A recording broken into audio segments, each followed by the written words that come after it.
கொத்தமல்லி தூக்குக்கு இந்த மாதிரி ஒரு 3 கொத்தமல்லி கட் எடுத்து காம்பு எல்லாமே ஆஞ்சிட்டு அதுக்கப்புறம் இந்த கொத்தமல்லியை வந்து நல்லா அலசிட்டு வச்சுருக்கேன். இதை நல்லா வந்து நம்ம மிக்சியில் இந்த மாதிரி ஒரு பெரிய ஜாரில் இந்த கொத்தமல்லி, கொஞ்சம் ஒரு எலுமிச்சங்காய் அளவுக்கு புளி, அப்புறம் காஞ்ச மிளகாயும் இங்கே ஒரு 18 மிளகாயை கொஞ்சமாக எண்ணெய் குத்தி வறுத்து வச்சுருக்கேன்.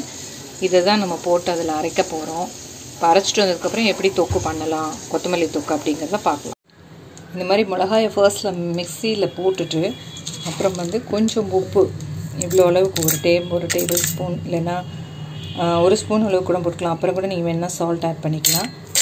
இதை போட்டுட்டு இந்த கொத்தமல்லி இருக்கு இல்லையா, அதையும் வந்து இதில் எல்லாத்தையும் போட்டு கொஞ்சம் அரைச்சிட்டு அதுக்கப்புறம் திரும்ப மற்ற கொத்தமல்லியெல்லாம் போட்டு அரைக்கலாம்.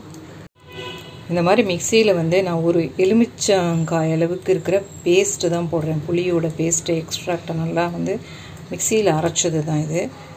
நீங்கள் புளியை கூட ஊற வச்சுட்டு இதில் சேர்த்தையும் போட்டு அதில் அரைக்க போகிறேன்.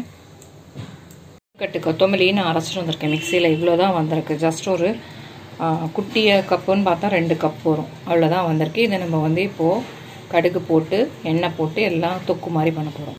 இப்போ கொத்தமல்லி தொக்குக்கு நம்ம வந்து 1 கரண்டி அளவுக்கு நான் எண்ணெய் விட்டுருக்கேன், நல்லெண்ணெய் தான் விட்டுருக்கேன். இப்போது இதில் வந்து கடுகு வந்து போட போகிறேன். கடுகு வெடித்த உடனே இப்போது பெருங்காயம் ஜஸ்ட் ஒரு 4-5 பீசஸ் 5-6 பீசஸ் குட்டி குட்டியாக வச்சுருக்கேன், அதையும் போட்டுருவேன்.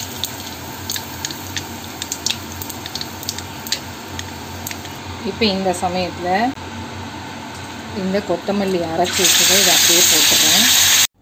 இது வந்து நிறைய நாளைக்கு நீங்கள் வச்சுக்கலாம். பாட்டிலில் ஸ்டோர் பண்ணி வச்சுட்டா இட்லி, தோசை, சாதத்தில் பசங்க சாப்பிட்லாம். அப்புறம் வந்து நல்லெண்ணெய் போட்டு பண்ணால் தான் இதுக்கு ரொம்பவே நல்லாயிருக்கும். அதை நீங்கள் ட்ரை பண்ணுங்கள்.